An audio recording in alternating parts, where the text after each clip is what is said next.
Hello everyone, welcome to our YouTube channel. आज हम लोग इंक्रीजिंग डिक्रीजिंग फंक्शन पे दो क्वेश्चंस को सॉल्व करेंगे। ठीक है, यहाँ पे जो हम लोग पहला फंक्शन ले रहे हैं वो एक अलजेब्रिक फंक्शन है, जिसमें कि हम लोगों ने एक ट्राइनोमियल एक्सप्रेशन को लिया है, और जो दूसरा फंक्शन हम लोग लेंगे एक ट्रिग्नोमेट्रिक फंक्शन होगा। तो ये दो तरह के क्वेश्चन काफ़ी ज़्यादा इंपॉर्टेंट होते हैं और बहुत सारे कॉम्पिटिटिव एग्ज़ाम, बोर्ड एग्ज़ाम में पूछे जाते हैं। ठीक है, तो चलिए देखते हैं कि कैसे हम लोग इंक्रीजिंग डिक्रीजिंग कॉन्सेप्ट को यूज़ करके क्वेश्चन में ये पता करेंगे कि कौन से इंटरवल में फंक्शन हमारा इंक्रीजिंग है और कौन से इंटरवल में हमारा फंक्शन डिक्रीजिंग है। तो इस वीडियो में बेसिक रिक्वायरमेंट ये है कि बेसिकली ये आपको डिफ्रेंशिएशन आना चाहिए, और बहुत सिंपल डिफ्रेंशिएशन भी अगर आपको आता है तो आप ये क्वेश्चन ज़रूर समझ जाएंगे। अदरवाइज़ क्वेश्चन के बीच बीच में मैं आपको इंपॉर्टेंट फॉर्मूले जो डिफ्रेंशिएशन के इसमें यूज़ हो रहे हैं वो बताते रहूँगा। ठीक है, तो पहला क्वेश्चन जो हम लोग यहाँ पे देख रहे हैं वो ये है कि find the intervals in which the function f given by fx is equal to 2x cube minus 3x square minus 36 x plus 7 is increasing. दूसरा हमें बताना है बी में डिक्रीजिंग कहाँ पे। तो सबसे पहले हम लोग क्या करेंगे, क्वेश्चन में हम लोग पढ़ने के बाद सॉल्यूशन में ये लिखेंगे given f x is equal to, ये दिया हुआ है तो हम लोगों ने यहाँ पे एफ एक्स को लिख लिया है, और फिर उसके बाद हम लोग इसे डिफ्रेंशिएट करेंगे। तो डिफ्रेंशिएशन में मैंने यहाँ पे क्या क्या चीज़ यूज़ किया है। पहला चीज़ तो D by d x of x cube जो है उसे मैंने लिखा है 3x स्क्वायर। इसके लिए मैंने ये फॉर्मूला यूज़ किया है कि हमें d by d x of x to the power n का फॉर्मूला पता है। डिफ्रेंशिएशन में क्या होता है, एन एक्स एन माइनस 1। तो एक्स क्यूब का डिफ्रेंशिएशन जब 3x स्क्वायर हम लिखेंगे तो ये 3 2 से मल्टीप्लाई होकर हमें क्या दे देगा, 6x स्क्वायर। यही चीज़ हम लोग एक्स स्क्वायर में करेंगे तो एक्स स्क्वायर का डिफ्रेंशिएशन हमें क्या मिलेगा, 2x 3 से मल्टीप्लाई होकर हमें क्या दे देगा, 6x। और फाइनली एक्स का पावर 1 का जब डिफ्रेंशिएशन करेंगे तो वो 1 इंटू एक्स का पावर 0 आता है, तो वो 1 ही हो जाएगा, तो 1 इंटू 36 हो जाएगा 36। और 7 जो है उसमें हमें ध्यान ये रखना है कि जब भी हम किसी चीज़ को कांस्टेंट मानते हुए डिफ्रेंशिएशन करते हैं तो उसकी वैल्यू आफ्टर डिफ्रेंशिएशन कितनी आती है, 0। तो इसलिए हमें 7 का डिफ्रेंशिएशन 0 मिलेगा। तो 0 को ऐड करके कोई चेंज नहीं आने वाला एक्सप्रेशन में, तो हमें यहाँ पे टोटल जो एफ डैश एक्स मिल रहा है वो है 6x square minus 6x minus 36। इसमें से हम लोगों ने 6 कॉमन निकाल लिया तो हमें बचा x square minus x minus 6। इस x square minus x minus 6 को हमें फैक्टराइज करना है। यहाँ पे भी बेसिक क्राइटेरिया ये होता है कि जो माइनस एक्स आपको दिख रहा है इसे आपको माइनस 3x प्लस 2x लिखना होता है। ये मुझे कैसे पता चलेगा कि मुझे -3 और 2 लिखना है, तो इसके लिए हम लोग यहाँ पे एक्स स्क्वायर कोफिशिएंट और ये लास्ट टर्म को देखते हैं। तो इनको मल्टीप्लाई जब हम लोगों ने किया 1 इंटू -6 को, तो हमें क्या मिला, -6। अब -6 को आपको इस तरीके से फैक्टराइज करना है, तो यहाँ पे जो बीच में जो साइन दिया है और एक्स का जो कोफिशिएंट है वो है 1, तो इस तरह से फैक्टराइज करना है कि फैक्टर्स को ऐड करने पे हमें -1 मिल जाए। तो हम -6 को अगर -3 इंटू 2 लिखेंगे तो हमें मल्टीप्लाई करने पे -6 मिलेगा, और -3 और 2 को जब हम ऐड करेंगे तो हमें -1 मिलेगा।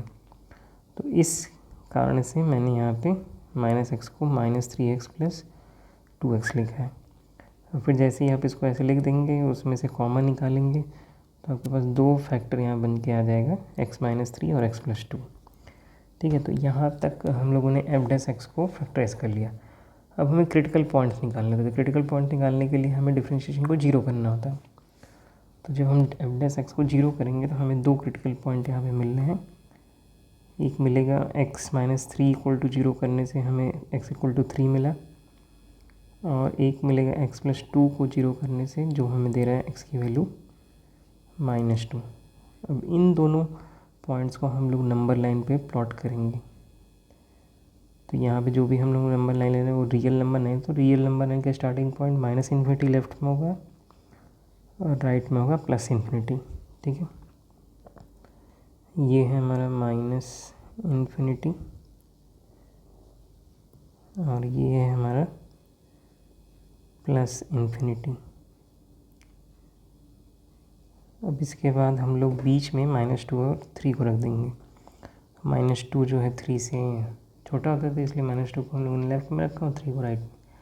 अब हमारे पास यहाँ पे 3 इंटरवल बन रहे हैं, स्टार्टिंग फ्रॉम लेफ्ट -इन्फिनिटी से -2, फिर -2 से 3, फिर 3 से इन्फिनिटी। अब इन तीनों इंटरवल में हम लोग चेक करेंगे कि f' की साइन क्या आ रही है। तो उसके लिए यहाँ मैंने नीचे करके दिखाया है आपको कि हमारे पास यहाँ पे जो वैल्यू तीन तीन हम लोगों ने ली है, जैसे -इन्फिनिटी से -2 के बीच में हम लोगों ने कोई भी पॉइंट ले सकते हैं। फॉर एग्जांपल -इन्फिनिटी से -2 के बीच में मैंने -3 लिया। अब यहाँ पे f' में जब हम ये वैल्यू पुट करेंगे तो f' क्या आया था, 6 × x - 3 × x - 2। तो यहाँ पे जब हम लोगों ने -3 पुट किया तो हमें ओवरऑल वैल्यू f' को सॉल्व करने पे क्या मिल रही है, +36, दैट इज़ पॉजिटिव। इसका मतलब ये है कि जहाँ पे f' पॉजिटिव होगा वहाँ फंक्शन इंक्रीजिंग होगा, उसी तरीके से जहाँ f' नेगेटिव होगा वहाँ फंक्शन डिक्रीजिंग होगा। तो इसके लिए -2 और 3 के इंटरवल में हम जाते हैं तो -2 से 3 के बीच में कोई भी नंबर, जैसे मैंने 0 ले लिया तो वहाँ पे हमें नेगेटिव वैल्यू मिल रही है। तो इसका मतलब ये है कि f' अगर नेगेटिव है तो f(x) क्या होगा, डिक्रीजिंग होगा। लास्ट हम लोगों ने 3 से इन्फिनिटी के बीच में एक नंबर ले लिया 4, वहाँ पे हम लोगों ने जब चेक किया वैल्यू रख के तो हमें वैल्यू मिल रही है +36, दैट इज़ पॉजिटिव। इसका मतलब ये है कि f(x) वहाँ पे इंक्रीजिंग होगा। तो -इन्फिनिटी से -2 और 3 से इन्फिनिटी के बीच में हमें फंक्शन इंक्रीजिंग पता चल रहा है और -2 से 3 के बीच में हमें डिक्रीजिंग मिल रहा है। तो क्वेश्चन हमें क्या पूछा था स्टार्टिंग में कि हमें इस फंक्शन के बारे में बताना है कि कहाँ पे इंक्रीजिंग है कहाँ पर डिक्रीजिंग है। तो आंसर हम लोग यहाँ लास्ट में इस तरीके से लिख सकते हैं कि f(x) is increasing on this interval -minus infinity to -2 and 3 to infinity, और f(x) जो है डिक्रीजिंग होगा -2 से 3 के बीच में। ओके, तो इस तरीके से हम लोगों ने एक पॉलिनोमियल या अलजेब्रिक फंक्शन को यहाँ पे चेक किया, उसके उस इंटरवल पे जहाँ पे वो इंक्रीजिंग होगा या डिक्रीजिंग होगा। अब यहाँ पे हम लोग नेक्स्ट क्वेश्चन लेने वाले हैं जिसमें कि हम ये चेक करेंगे कि कोई ट्रिग्नोमेट्रिक फंक्शन दिया हुआ है और उसमें आपको प्रूफ करके बताना है कि वो गिवन इंटरवल में इंक्रीजिंग फंक्शन होगा। तो ट्रिग्नोमेट्रिक फंक्शन में जब भी हम डील कर रहे हैं तो हमें डिफरेंशिएशन के साथ साथ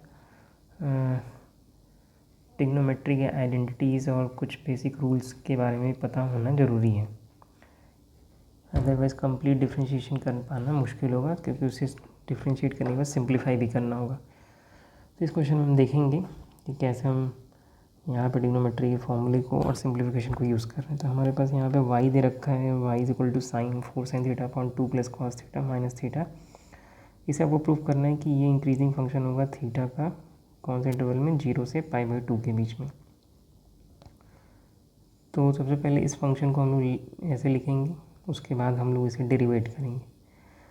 डेरिवेट करने के लिए हमारे पास यहाँ पे y है और थीटा का वो पैरामीटर है, तो हम थीटा के रिस्पेक्ट में ही इसे डेरिवेट करेंगे। तो dy थीटा लिख सकते हैं या y' लिख सकते हैं। अब यहाँ पे हमें ये ध्यान रखना है कि ये जो चीज़ यहाँ पे दिया हुआ है ये u/v के रिस्पेक्ट में हम लोग डिफरेंशिएट करेंगे।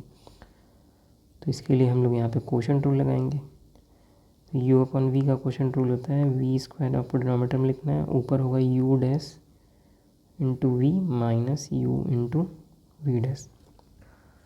तो सबसे पहले हम लोगों ने यहाँ पे साइन थीटा को डिफरेंशिएट किया तो कितना है cos थीटा, 4 कांस्टेंट है बाहर आ जाएगा। 2 + cos थीटा को आपको ऐसे ही रखना है, फिर दूसरे माइनस साइन लगाने के बाद दूसरे साइड में आपको 4 sin थीटा को ऐसे ही रखना है।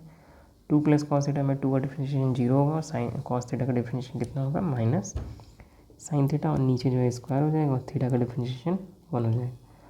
तो यहाँ पे मैंने क्या क्या फॉर्मूला यूज़ किया कि एक तो यूज़ किया मैंने कि d/d थीटा जो साइन थीटा का होता है वो होता है cos थीटा, और d/d थीटा cos थीटा के लिए जो होगा वो होगा माइनस साइन थीटा। तो यहाँ पे हमें d/d थीटा जो है सिंप्लीफाई करने पे नेक्स्ट स्टेप में कुछ ऐसा मिल रहा है 8 cos theta + 4 cos square theta + 4 sin square theta minus upon 2 + cos square theta 2 + cos theta whole square -1। अब न्यूमरेटर के 4 वाले टर्म में हम 4 कॉमन निकाल सकते हैं, तो हमें यहाँ पे ये cos square theta + sin square theta मिल रहा है जो कि इफेक्टिवली होता है 1। तो अगले स्टेप पे हमने इसको लिखा भी है। फिर उसके बाद हम लोग यहाँ पे इसमें और इसमें 4 कॉमन निकाल सकते हैं, तो हमें 4 इंटू 1 प्लस 2 कॉस थीटा मिलेगा। फिर हम इस 2 प्लस कॉस थीटा का होल स्क्वायर के एलसीएम को लेंगे, 1 में ऊपर मल्टीप्लाई किया हम लोगों ने। फिर इस 2 प्लस कॉस थीटा के होल स्क्वायर को हम लोगों ने ओपन किया कौन से फॉर्मूले को यूज़ करके, a प्लस बी के होल स्क्वायर को, जो कि होता है a square plus b square plus 2ab। ठीक है, यहाँ पे इस माइनस साइन को आपको ध्यान रखना है। तो हम लोगों ने यहाँ जब पुट किया 4 और 4 कट गया, 8 कॉस थीटा में से 4 कॉस थीटा घटाएंगे तो हमें 4 कॉस थीटा मिलेगा। फिर माइनस कॉस स्क्वायर थीटा को हम लोगों ने ऐसे पुट कर दिया। इन दोनों टर्म में से हम कॉस थीटा कॉमन निकाल सकते, तो हमें D Y by D theta मिल जा रहा है फाइनली कितना, cos theta into 4 minus cos theta upon 2 plus cos theta whole square. यहाँ तक आने के बाद आपको ये चेक करना है इस क्वेश्चन में कि आपको ये नहीं बताना है कि किस इंटरवल में डिक्रीजिंग होगा या इंक्रीजिंग होगा। ये क्यों नहीं पूछा गया ये अभी आपको समझ में आ जाएगा। जैसे ही हम लोग यहाँ पे इंक्रीजिंग डिक्रीजिंग निकालने के लिए d Y by D theta को जीरो करेंगे, तो हमें ये दिख रहा है कि d Y by D theta में जीरो क्या होगा, डिनोमीटर तो जीरो हो नहीं सकता, क्योंकि डिनोमीटर जीरो हो जाएगा तो d Y by D theta undefined हो जाएगा। तो हम न्यूमरेटर पे आते हैं, न्यूमरेटर में दो चीज़ें हैं, कॉस थीटा और 4 माइनस कॉस थीटा। तो या दोनों जीरो होंगे या तो कोई एक जीरो होगा। तो जब कॉस थीटा को आप जीरो करेंगे तो आपको थीटा मिल रहा है odd multiples of pi by 2, that is 2n + 1 pi by 2, जहाँ पे यानी कि सेट ऑफ इंटीजर से बिलोंग करता है। तो हमें जैसे पता है कि कॉस पाई बाई 2 जो है जीरो होता है, कॉस अगर हम यहाँ पे इनकी वैल्यू मान लेते हैं 3 पाई बाई 2, तो हम हर जगह बार बार ऐसे जो है सारी वैल्यू पे हम चेक नहीं कर सकते इंटरवल्स बना के, क्योंकि वो बहुत बड़ा फिर प्रोसेस हो जाएगा। दूसरी तरफ हमें मिल रहा है कॉस थीटा इक्वल टू 4, ये पॉसिबल नहीं हो सकता, क्योंकि कॉस थीटा की वैल्यू तो -1 से 1 के बीच में लाई करती है, तो 1 से बड़ी तो हो ही नहीं सकती। तो 4 जो है 1 से बड़ा है, तो कॉस थीटा इक्वल टू 4 जो है पॉसिबल ही नहीं है, तो यही एक केस बनता है। तो हमें इतना तो ज़रूर पता चल गया कि हमारा जो रियल नंबर लाइन है वो पाई बाई 2 के मल्टीपल्स पे ही डिवाइड होने वाला है। तो इसीलिए क्वेश्चन में ये पूछा भी है कि आपको प्रूफ 0 से पाई बाई 2 के सेट में करना है। क्वेश्चन में ये भी पूछ सकते थे कि आप 0 से किसी और इंटरवल में प्रूव करिए कि वो डिक्रीजिंग होगा या इंक्रीजिंग होगा। जैसे 0 से 3 पाई बाई 2 के बीच में हम चेक कर सकते थे, कोई ऐसे भी क्वेश्चन पूछ सकता था। 0 से 5 बाई 2 के बीच में भी पूछा जा सकता था। ठीक है, 0 से या -5 बाई 2 से 0 के बीच में क्या होगा, तो वो पूरा एक अलग सेट ऑफ क्वेश्चन हो जाएगा। लेकिन यहाँ पे जो हमसे पूछा गया है कि 0 से पाई बाई 2 के बीच में आप प्रूव करिए कि ये फंक्शन इंक्रीजिंग फंक्शन है। तो 0 से पाई बाई 2 के बीच में हम ये चेक कर लेते हैं कि d Y by D theta positive है कि नहीं है, क्योंकि अगर वो पॉजिटिव होगा तभी जो है वाई इंक्रीजिंग होगा। तो हम d Y by D theta पे अगर वापस आएँ तो हमें ये चीज़ दिख रहा है, नीचे जो डिनोमीटर है वो स्क्वायर है, और स्क्वायर किसी भी नंबर का हमेशा पॉजिटिव ही होता है। और 0 से पाई बाई 2 के बीच में कॉस थीटा तो हमेशा पॉजिटिव ही होगा, क्योंकि 0 से पाई बाई 2 के बीच में कॉस थीटा की जो वैल्यू होती है वो 1 से स्टार्ट होगी और 0 तक जाएगी, तो इसमें नेगेटिव आने का कोई चांस ही नहीं है। दूसरे केस में भी अगर हम ये देखें 4 माइनस कॉस थीटा में, तो ये भी मैक्सिमम 1 to 0 जा सकता है। 4 माइनस 1 अगर हम करेंगे तो हमें 3 मिल रहा है। तो overall positive multiplied by 3 upon positive, ये ओवरऑल क्या आ रहा है, पूरा का पूरा पॉजिटिव।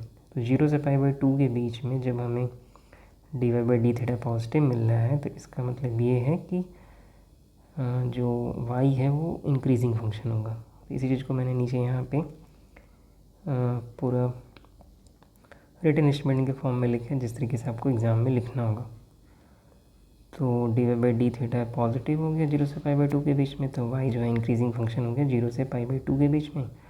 और इस तरीके से हमारा ये क्वेश्चन प्रूफ हो गया कि y is equal to 4 sine theta upon 2 plus cos theta minus theta is an increasing function of theta in 0 to pi by 2, hence proved. Okay, so thank you for watching this video. Have a nice day.